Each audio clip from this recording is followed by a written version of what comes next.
Great light, everybody. So as you know, I've shared a lot of videos already on the wheel. So if you would like to learn more about the groundwork from this video, I'm going to be talking about the witching hour. Okay. Why is it called the witching hour? Where is the witching hour on the zodiac? I'm going to show you. Okay. Okay, you guys. So here's our all-seeing eye, our zodiac wheel. Okay. And we have the balance. We know the balance is here and here. And I always start with the balances so I know about the balance of the wheel, the wheelhouse. Okay, and we've talked before about Aquarius being beginning and end.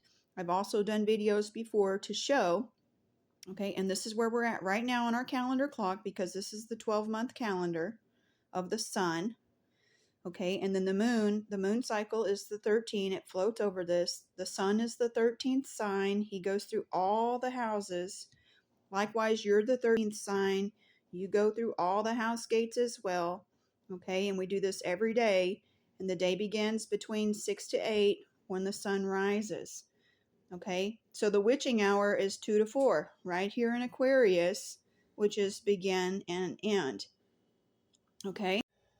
So the witching hour happens in the begin and the end. And why do people say this is called the witching hour? Well, it goes back to the threads, the witches with the threads. And you can find this information about the Pleiades because the Pleiades is concerning the ladies who have the threads, right? And then they connect with the seven lords, which are the seven planets. So during this time of Aquarius, which is begin end, the veil is said to be very thin. Now, you need to understand, from my perspective, as I am a man upon the land, I am a human upon the land. I have destroyed the devil. The veil has been removed, okay, because I have become married to my angel. I am aware of my angel, okay. I am above my angel. I'm no longer B lest. I am alpha because I am the all-seeing eye. Okay, so there's a lot of symbology when it comes to the wheel and the esoteric knowledge. Okay, so with the veil, which is devil, or the lived, being removed, which keep in mind, I am the lived, I am the one who lives, right? But at the same time, I am in complete awareness that my body is a vessel that will perish in the sine wave material realm. So therefore, I am not tied to my body. I can exit and enter my body at will, okay? And this is a part of understanding our body and the metaphysics, and the spiritual aspect that we come with here as we inherit our vessel, okay? So your vessel is a temporary vessel. It is not created for you to remain here for all eternity inside. Because you were a greater light, you came from a greater light, okay? And you had to come here in a small fraction of your light in order to access the vessel. And then in the vessel, you can access your greater light in stages of activation.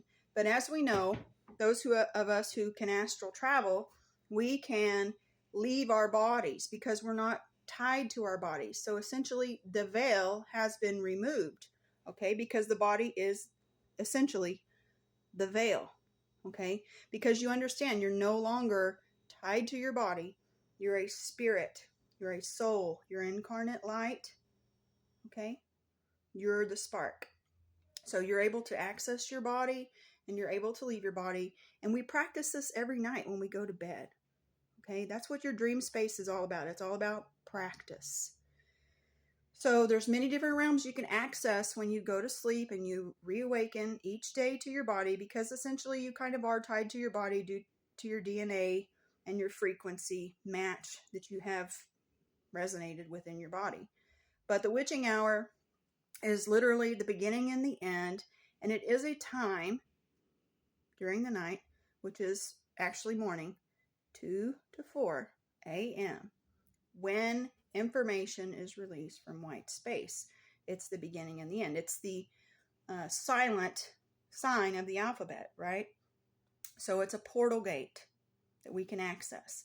And you do this every day, okay? Just like every day the sun goes through every sign according to the clock. So the zodiac is a clock, and it's really good that we study this clock, because then you can understand your immortality, okay? So this is my avatar body. I am the resurrected dead. I've lived many times here, and I've come back and I've inhabited a body yet again, as I was called. I was called. I can clearly remember being called. Okay. I can clearly remember. Okay, because it's my memory. I can clearly remember going through the portal to access this space. Okay, and I have very many different stories that I have pertaining to my memory. And I can only tell you my truth. Okay, so I'm only speaking for myself, but I do believe in reincarnation, okay, because that's a part of the program. The birth chart shows you your program. Okay, and all programs are linked to the central program, which is the zodiac. So all time has literally been mapped out. And if you get really good at, using your imagination, because keep in mind, your imagination is more than just child's play, you guys. It's something that we have to create. We have to create and build upon the temple foundation of our imagination so we can access the other realms, okay? So when you're leaving here, where are you going? Most people here, they have been busy their whole life building hell. Building fear of the unknown. And it doesn't have to be unknown. You can remove the veil. Okay? So when people go and talk about the veil being thin during certain times of the year, it's because they literally have not received a crown. Okay? That's what the veil is for. The veil happens at the marriage. Right? It's a curtain. It's a curtain that people put over their face. Right? And then when they're married, the veil is removed. And the bride doesn't wear the veil again. Right? Now we do know in mourning, right? When people would mourn their dead loved ones, they would put a veil over their face, okay, to represent sadness, right? To represent depression, because usually the veil was black. Black veil with death, white veil with marriage, okay? But when you become a king, you're no longer veiled. When you have your crown, you're no longer veiled. You're married. Okay, and it goes back to also virginity. You have a veil while you are virgin of the mind, right? And a literal virgin. And then once the veil is pierced or removed, you're no longer a virgin. You're the bride. You're the queen. Okay, so our crowns come when the veil is removed. And the veil, Deviel, silent E, Devil, devil. The devil lived. It's a flip script, you guys, and you got to flip the script, and you have to become the lived, who's removed the veil, right? And then with that, you access your transparent body, your energy force, your spirit, your soul, okay? And then you understand you're no longer your body. You're no longer your body, okay? So there's no fear when it comes to death, because when the veil is removed, so is the fear that comes with it, okay? And we understand our immortality. That's how we truly are the gods here. We have the God breath within us. Literally, I am the breath of God walking around here. I am the mouth of God. You see my mouth?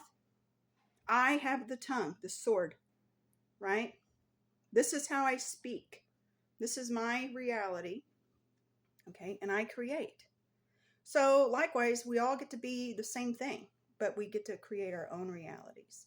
And so with Aquarius, yes, that is the witching hour, but keep in mind, witches are those who switches, okay? And it has to do with the pole, and it has to do with the stick, okay? So I'm not beating around the bush anymore when it comes to that.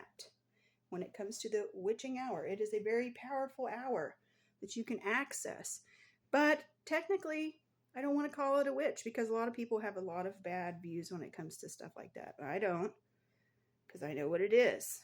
It has to do with the switching and the flip scripts, you guys. Access the zodiac time clock. Remove the veil.